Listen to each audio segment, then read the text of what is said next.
요즘 그 요리사들의 최고의 영예가 뭡니까, 여러분? 요리사가 되면 이렇게 반드시 이렇게 좀 이렇게 받고 싶은 별이 있죠. 별. 네, 미쉐린 가이드의 그 별을 받는 것입니다. 3스타 셰프가 되는 것이 최고의 영예죠. 뭐 우리가 잘 아는 것처럼 미쉐린 가이드는 프랑스의 타이어 제조회사죠. 미쉐린에서 만든 식당 안내 지도입니다. 식당 안내 지도. 그 미쉐린사에는 전문 식당 평가팀이 따로 있습니다. 미식가들이.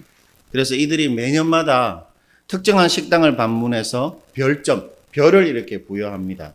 원스타가 되면 요리가 훌륭한 식당이 되는 겁니다. 한국에는 2025년 기준으로 27개의 식당이 원스타입니다.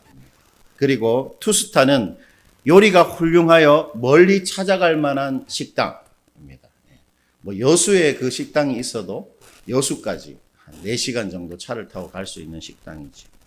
그리고 3스타는 요리가 매우 훌륭하여 그곳을 위해 여행을 떠날 가치가 있는 식당입니다. 그 식당 때문에 비행기를 타고 여행을 갈 수 있는 식당. 한국에는 현재 밍글스라는 한식 푸전 식당이 유일한 3스타 미슐랭 식당입니다. 우리는 가서 먹을 수는 없어요. 한 끼에 100만 원이 넘기 때문에. 그렇게 미슐랭의 스타 레스토랑이 되는 것이 요리사의 최고의 영예이긴 하지만 부작용도 만만치 않습니다. 별을 받아도 부작용이 있어요. 어떤 부작용이냐면 매해마다 매겨지는 이 별점을 유지하기 위해서는 뭘 해야 됩니까? 더 비싼 재료와 더 좋은 장소를 만들어야 되고 특히나 탁월한 인력들을 계속 충원해야 됩니다. 그게 가게 유지비가 상상을 초월한다고 해요. 원스타가 되면 매출의 20%가 늘고 투스타가 되면 50%, 3스타가 되면 2배, 100배의 매출이 이렇게 증가하는데 그럼에도 불구하고 가게 유지비로 거의 다 나가게 되는 거죠. 무엇보다 이 별점이 내려가면 이 실패라는 인식을 받게 됩니다. 셰프 자신이. 그래서 심적 부담감과 스트레스가 너무 크죠. 그래서 프랑스의 한 3스타 셰프는 자신이 투스타로 감등될 것이라는 소문을 듣고는 미슐랭 발표 하루 전날 엽총으로 자택에서 스스로 목숨을 끊기까지 했습니다. 그 스트레스가 얼마나 컸던지. 오늘날 이 미쉐린 가이드는 그야말로 이 시대의 부유함, 이 시대의 윤택함을 상징합니다. 여러분 그 안성재 셰프 아시죠? 아시죠? 흑백 요리사라는 그 프로에서 유명해진 그 3스타였던 안성재 셰프의 식당, 지금 뭐 문을 닫았습니다만 그 식당의 저녁 식사 가격이 얼마인 줄 아세요? 1인당 70만 원. 70만 원. 우리가 70만 원을 내고 한 1시간 정도 그 자리에 앉아서 식사를 하는 것이에요. 그런데 이러한 최상위 문화, 많은 사람들이 좀 부러워하고 나도 그 식당에서 한번 식사를 했으면 좋겠다고 생각할 만한 동경하는 이런 고급 문화가 실은 몇몇 미식 전문가들의 평가에 의해서 좌우된다는 것입니다. 그런 고급 문화가 몇몇 사람들에 의해서 그것도 평가에 의해서 좌우되는 것이에요. 그런 점에서 이 미쉐린 가이드는 오늘날 우리 사회가 무엇에 의해 좌우되고 무엇에 의해 움직이는가를 상징적으로 잘 보여주는 것입니다. 그것은 바로 타인의 시선과 평가. 그러니까 오늘날 우리 사회는 타인의 시선과 평가를 자신의 인생의 배경이나 근거로 삼는 그야말로 정서적 타인 의존 사회라 해도 과언이 아닙니다. 우리는 타인한테 무관심합니다. 요즘에 뭐 길거리에서 뭔가 누군가가 어떤 사람들에게 폭행을 당해도 사진을 찍든지 뭐 동영상을 찍든지 하지 뭐 그 사람을 위해서 도와주지 않습니다. 무관심해요. 그럼에도 불구하고 우리가 SNS에 좋아요와 나의 사진을 올렸을 때 사람들이 댓글을 많이 달아줄 때 우리가 정말 행복해지지 않습니까? 정서적으로는 타인한테 의존되어 있는 것입니다. 그래서 만약에 댓글에 악한 글이 달린다. 그러면 자살을 생각할 만큼 우리 존재가 큰 상처를 입게 되는 거죠. 우리는 정서적으로 타인한테 의존된 사회를 살고 있는 셈이죠. 여러분, 다른 사람들이 나를 어떻게 보고 느끼고 어떻게 평가하는가는 의미 있습니다. 그리고 저 같은 사람한테는 중요하기도 합니다. 저는 이렇게 다른 사람이 나를 어떻게 생각하는가에 대해서 잘 몰라요. 그래서 다른 사람들한테 상처를 많이 주기 때문에 저 같은 사람은 다른 사람들이 나를 어떻게 여기는가를 잘 귀담아 들을 필요도 있지요. 그러나 문제가 뭡니까, 여러분? 문제는 타인의 시선과 평가가 곧 나의 가치와 나의 의미를 형성하고 규정할 때입니다. 그러니까 다른 것이 나의 가치와 의미를 만들어내지 않고 타인의 평가와 시선이 나를 규정하고 형성할 때 그게 문제가 되는 거죠. 여러분, 내가 어떤 대학을 다니고 어떤 직장을 다니고 어떤 집 그리고 얼마만큼의 돈을 소유하는가는 절대로 나의 존재 가치와 내 인생의 의미를 만들어내지 않습니다. 우린 그건 잘 알고 있습니다. 내가 어떤 대학을 나왔는가, 내가 얼마나 돈이 있는가, 이거는 정말로 나의 존재 가치와 의미를 만들지 않는 것을 우리는 잘 알고 있습니다. 그럼에도 많은 사람들이 대학 그리고 아파트, 돈에 자신의 생명과 인생이 마치 걸려 있는 것처럼 그렇게 열심히 살아가고 있죠. 그러한 다른 이들의 나에 대한 태도와 평가가 혹 객관적이라 해도, 맞는 말이라 해도, 여러분, 사람들은 사람의 가치와 의미를 절대로 평가할 수 없고 만들 수도 없고 규정할 수도 없습니다. 사람은 사람의 의미와 가치를 만들어낼 수가 없게 되어 있습니다. 왜냐하면, 왜 그런가 하면 사람들에게는 누구나 자신의 존재와 자신의 인생의 주인이 따로 있기 때문입니다. 그 사람이 그 사람의 존재와 인생의 주인이 아니고 그 사람의 인생과 존재의 주인이 따로 있다는 것입니다.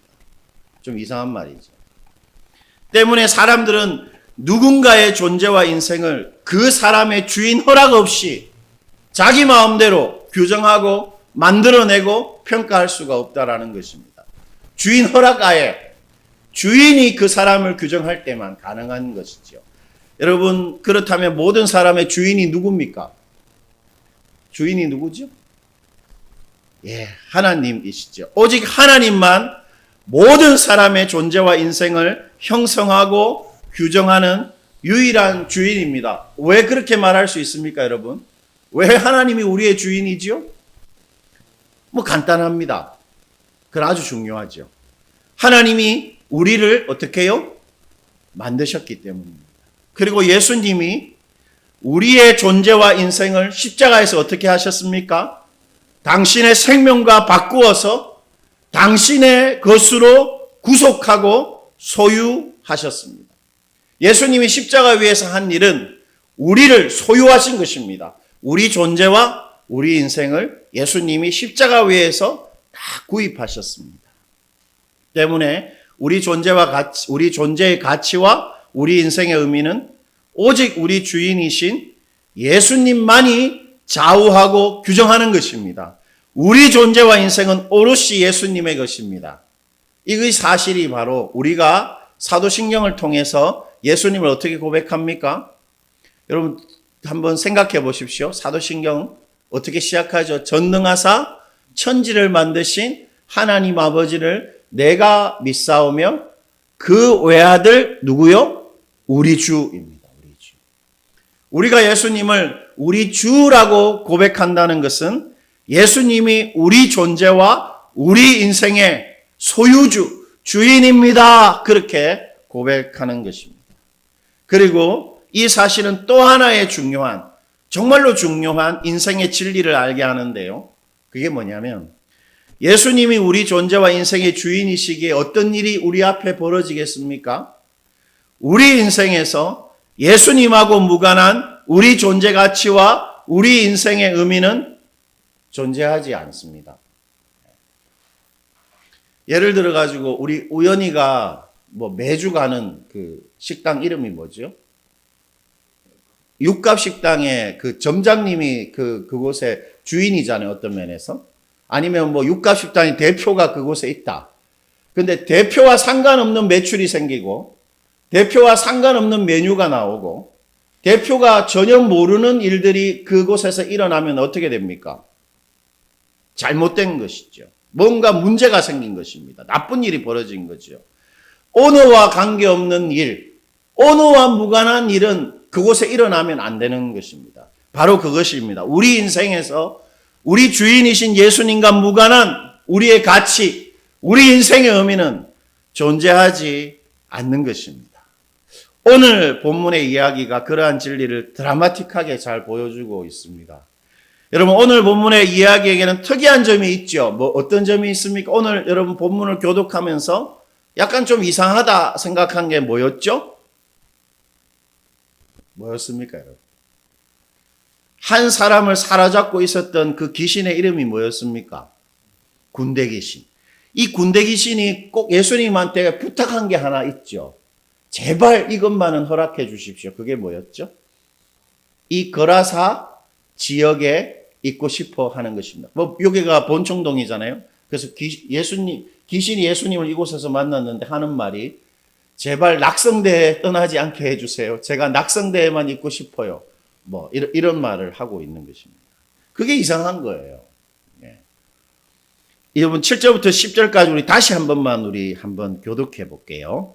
큰 소리로 부르짖어 이르되 지극히 높으신 하나님의 아들 예수여 나와 당신이 무슨 상관이 있나이까 원하건대 하나님 앞에 맹세하고 나를 괴롭히지 마소서 하니 8절 한번 읽어보십시오.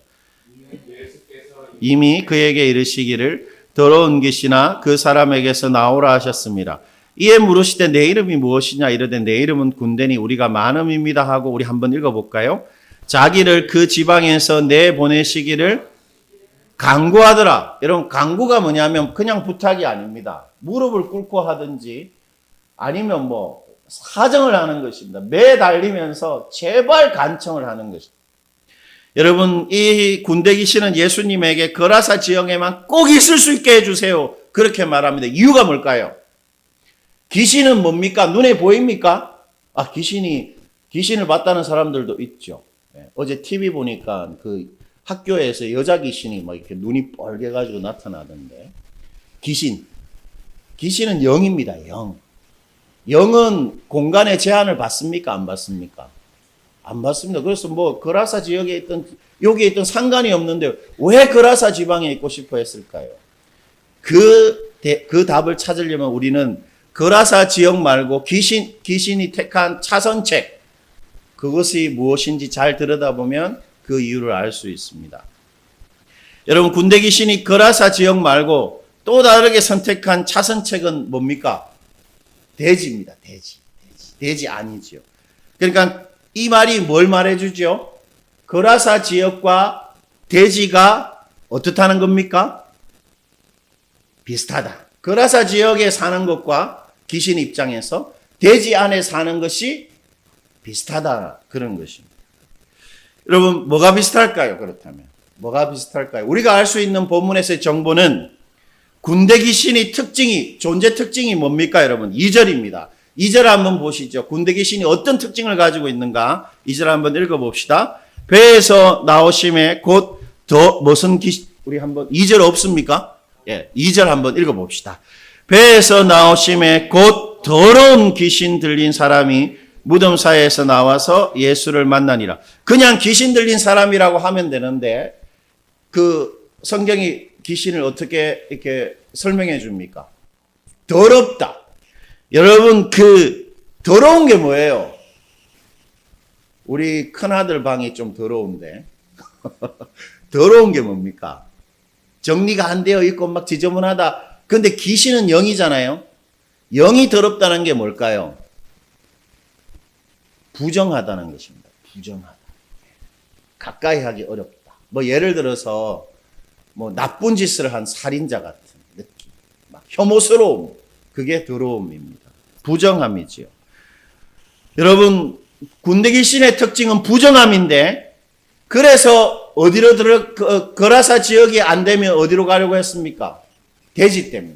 대지가 왜 부정하지요? 하나님이 부정하다라고 말씀하셨기 때문입니다. 여러분, 대지는 하나님이 먹지도 말고 절대 만지지도 말라고 한 짐승입니다. 왜요? 부정하다. 하나님이 그렇게 딱 규정하셨습니다. 돼지는. 물론 예수님의 십자가 사건을 통해서 율법이 완성되면서 예수님 사건 이후로, 십자가 사건 이후로 우리는 돼지를 마음껏 먹습니다. 아무 문제 없어요. 그러나 구약에서 하나님께서 돼지는 부정하다.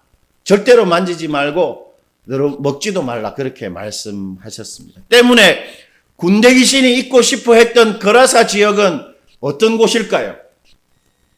부정한 곳이죠. 틀림없습니다. 그 증거가 17절에 나옵니다. 17절을 보면 거라사 지역이 어떤 지역인지 알 수 있는데 우리 17절 한번 읽어볼게요. 그들이 예수께 그 지방에서 떠나시기를 간구하더라. 거라사 거민들도 간구합니다. 이 간구가 아까 뭐라 그랬죠? 간절히 부탁하는 거지요. 어떤 부탁을 합니까? 예수님한테. 우리를 떠나주세요. 이렇게 부탁합니다.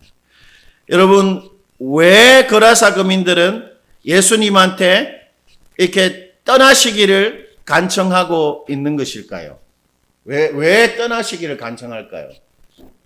그것은 그들이 예수님이 하나님이라는 사실을 보았기 때문입니다. 그래서 떠나시기를 간청하는 거예요.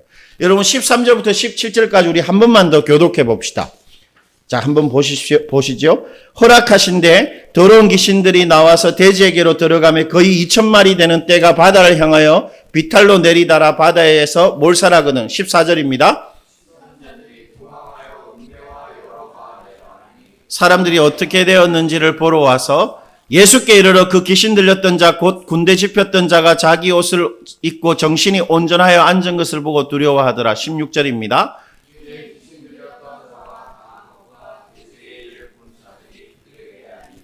그들이 예수께 그 지방에서 떠나시기를 간구하더라. 여러분 지금 돼지가 얼마나 바다에 빠졌습니까? 2,000마리입니다. 요즘에 돼지 시세가 한 마리에 한 50만 원 정도 한대요. 그 2,000마리를 따지면 요즘으로 따지면 어느 정도의 재산 표입니까? 2억입니다. 2억.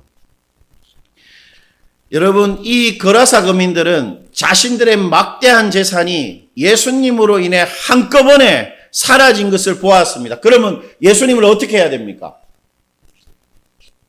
때리든지 감금하든지 어디 공권력으로 이렇게 맡기든지 이렇게 해야 되는 거잖아요. 그런데 어떻게 했죠? 예수님한테 아주 정중하게 자기들에게서 떠나시기를 간청했습니다. 왜 그랬을까요? 그건 한 가지밖에 없죠. 예수님이 하나님이라는 사실을 알았기 때문입니다. 이 사람 하나님이다. 그것을 알았기 때문이죠. 여러분 거라사 거민은 뭘 봤습니까? 자신들이 그렇게 제어하고 싶었던 그 군대 귀신 들린 자를 예수님은 말 한마디로 어떻게 했죠?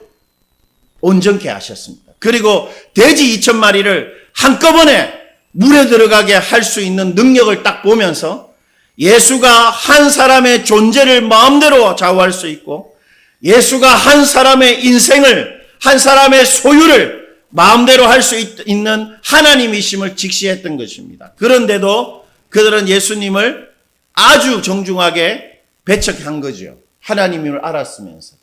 여러분 만약에 우리가 하나님을 발견하면 우리는 어떻게 할까요? 하나님 우리랑 같이 살아요. 이렇게 할 것 같죠. 그러나 그렇게 하지 못하는 것입니다. 여러분 왜 이 거라사 거민들은 예수님을 배척했을까요? 그것은 그들이 군대 귀신처럼 예수님하고 상관없는 부정한 자들이었기 때문입니다. 이 거라사 거민들이. 바로 7절인데 우리 7절 크게 한 번 더 읽어봅시다. 큰 소리로 부르짖어 이르되 지극히 높으신 하나님의 아들 예수여 나와 당신이 무슨 상관이 있나이까 원하건대 하나님 앞에 맹세하고 나를 괴롭히지 마옵소서 하니 군대 귀신도 사실 예수님을 떠나고 싶어 했습니다. 왜요? 예수님하고 자신이 상관이 없었기 때문이죠. 여러분 누군가가 예수님하고 상관없다는 말은 이런 뜻입니다. 예수님이 내 존재의 주인이고 예수님이 내 인생의 주인이심을 나는 받아들일 수 없다. 나는 그거 받아들일 수 없다. 그런 사람이 예수님과 상관없는 사람이죠. 그것이 성경이 말하는 부정함입니다. 그래서 예수와 상관없이 살면 죽으면 지옥 가는 것입니다. 부정하기 때문이죠. 하나님과 관계없기 때문입니다. 하나님과 관계없는 것이 바로 지옥이지요.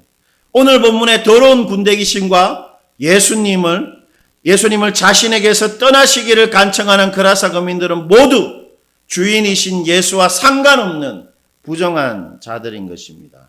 때문에 우리가 예수님을 믿고 예수님하고 상관 있는 사람이 된다는 것은 결국 우리가 예수님을 어떻게 대한다는 것입니까? 예수님이 내 인생의 주인이고 내 생명의 주인이신 것을 정말 받아들이는 것, 예수님을 주인으로 믿는 것이 바로 예수님과 상관이 있는 것입니다. 예수님이 우리 생명과 우리 호흡을 지키십니다. 여러분, 우리가 많은 몸의 지체를 가지고 있죠. 눈도 우리가 마음대로 할 수 있죠. 감으면 감고 뜨면 뜨고 모든 근육들. 그런데 심장, 우리 몸에서 심장이 멈추면 우리는 바로 죽을 수밖에 없는 존재들인데 우리 심장은 우리가 마음대로 할 수 있습니까? 예, 자기가 알아서 계속 뛰고 있습니다, 심장은. 그런데 이게 어쩔 때 우리가 원치 않게 멈출 때가 있죠. 그럼 어떻게 됩니까? 그 사람은 이제 끝입니다. 한번 생각해 보십시오. 왜 제일 중요한 지체를 하나님이 우리가 지키고 보호하고 우리 마음대로 못하게 하셨을까요? 그것은 우리가 우리 생명의 주인이 아니기 때문입니다. 심장을 뛰게 하는 것은 예수님이 하시는 것입니다. 그 때문에 우리의 살고 죽는 것은 예수님이 결정하십니다. 우리 인생의 모든 불행과 행복은 오직 예수님이 좌우하는 것입니다.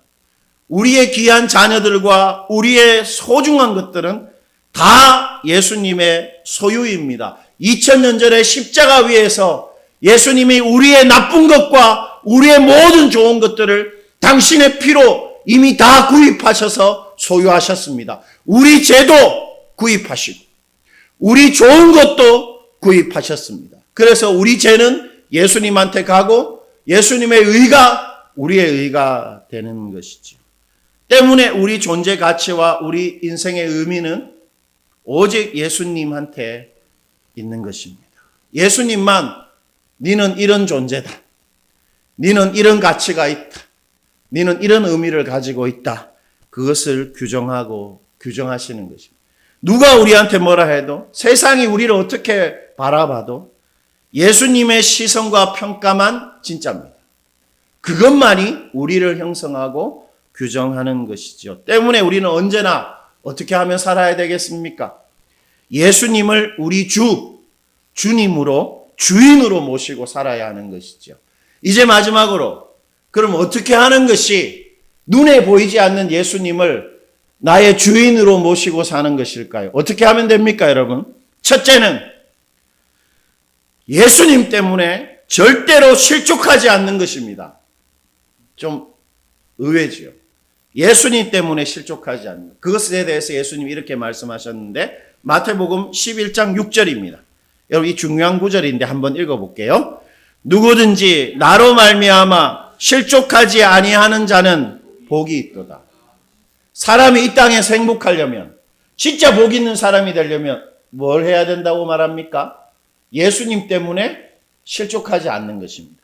여러분 실족이라는 말은 속았다 또는 배반당했다 또는 불쾌하다. 내 불쾌해서 내 저 사람하고 이제 상종하기도 싫다. 뭐 이런 것들입니다. 즉 예수님 때문에 실족한다는 말은 이런 의미입니다. 예수님의 주인 되심을 믿고 살면서 실망하거나 낙심하거나 냉소적으로 되지 않는 것입니다. 예수님의 주인 되심을 믿고 살면서 절대로 좌절하거나 냉소에 빠지지 않는 것이 실족하지 않는 것입니다. 이런 것이지요.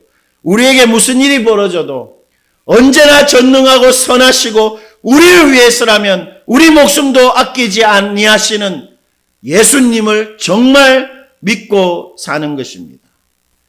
때문에 예수님을 주인으로 여기고 사는 것은 그분이 내 존재와 내 인생의 주인 되심을 내가 가차없이 신뢰하는 것입니다. 어떤 상황, 어떤 일 앞에서도 예수님이 주인이라는 것을 절대로 잃지 않는 것입니다. 그래서 어떻게 합니까? 지금 항상 기뻐하는 것입니다. 우리가 항상 기뻐하라 그러면 약간 정신이 나간 사람처럼 뭐 슬픈 일이 벌어져도 웃고 이렇게 해야 된다는 말 같잖아요. 그 말이 아닙니다.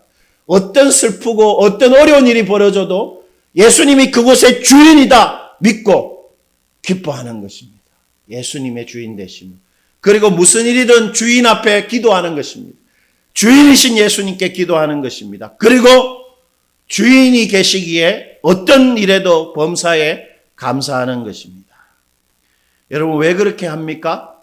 예수님이 나를 사랑하사 나를 위해서 자신의 몸을 버리신 내 인생의 주인이시기 때문입니다. 때문에 안심하는 것입니다. 내 인생에 대해서 안심하는 것입니다. 왜요? 예수님이 주인이시기 때문이죠. 그리고 어떤 일이든 예수님을 주인으로 여기고 그곳에 있는 것입니다. 그러면 어떻게 된다고 예수님이 약속하셨습니까? 복이 있다. 나로 인해 절대로 실망하거나 낙심하거나 냉소적이지 않으면 너희들 복이 있다. 반드시 행복하게 된다. 그렇게 약속하신 거죠. 두 번째, 이제 마지막입니다, 여러분. 예수님을 나의 주인으로 여기고 사는 것은 어떻게 하는 거냐면 무슨 일이든 예수님을 섬기는 줄 알고 사는 것입니다. 밥을 먹을 때도 이거 예수님 섬기는 것처럼 우리가 취미생활, 저같이 헬스장 가서 운동할 때도 저는 그게 가능하다는 것을 매 운동할 때마다 경험합니다. 내가 재미있는 유튜브를 볼 때도 그리고 내가 의미 있는 일을 할 때도 다 예수님 섬기는 줄 알고 하는 것이죠. 그래서 골로새서 3장 23절과 24절이 그것을 이렇게 우리에게 말합니다. 우리 마지막으로 한번 읽어보죠. 무슨 일을 하든지 마음을 다하여 주께 하듯 하고 사람에게 하듯 하지 말라. 이는 기업의 상을 주께 받을 줄 아나니 너희는 주 그리스도를 섬기느니라. 너희는 어떤 사람이냐? 무엇을 하든 주 그리스도를 섬기는 사람이다. 왜냐하면 예수님이 너희의 주인이시기 때문이다. 그렇게 말하는 것입니다. 그러니까 우리는 어떤 행동을 해도 결국 예수님을 섬기는 사람들이지요. 예수님은 그런 사람이 얼마나 복된가에 대해서 이렇게 말씀하셨는데 요한복음 12장 26절을 제가 한번 읽어볼게요. 사람이 나를 섬기려면 나를 따르라. 나 있는 곳에 나를 섬기는 자도 거기 있으리니 사람이 나를 섬기면 내 아버지께서 그를 기히 여기시리라. 여기엔 두 가지 약속이 있습니다. 우리가 공부를 할 때도 이거 나의 주인이신 예수님을 위해서 한다. 그런 마음으로 하면 그 공부하는 장소에 누가 있다고요? 예수님이 있습니다. 나를 섬기는 자가 있는 곳에 나도 있다. 그리고 하나님께서 어떻게 하신다고요? 기히 여기십니다. 우리가 자녀를 돌볼 때도 우리가 사업을 할 때도 저같이 목사로 목회를 할 때도 이거 예수님 섬기는 줄 알고 하면 그곳에 예수님 계십니다. 그리고 하나님이 그 소중하게 여기신다는 것입니다. 여러분 때문에 말씀을 맺겠습니다. 우리는 그저 예수님, 우리의 주인이신 예수님 따라가면 됩니다. 그러면 됩니다. 인생이 너무 어렵잖아요. 한국 사회에서 살기가. 그런데 한 가지 길이 우리한테 있습니다. 예수님을 따라가면 됩니다. 그것이 최고의 인생이고 가장 성공한 인생입니다. 왜냐하면 예수님이 언제나 우리를 사랑하시는 주인이시기 때문이죠. 우리를 사랑하는 전능하신 주인 따라가면 되는 것입니다. 그러면 인생 충분한 것이죠. 언제나 예수님이 지금 나에게 선한 나를 사랑하는 주님이심을 믿고 무엇을 하든 이것이 예수 섬기는 줄 알고 살면 됩니다. 그러면 하나님이 어떻게 해요? 귀하게 여기시는 것이죠. 우리 모두 그렇게 우리 주를 섬기면서 정말 하나님 보실 때 얼굴에 미소를 만들어내는 그런 귀한 삶 살아가시기를 축원드립니다.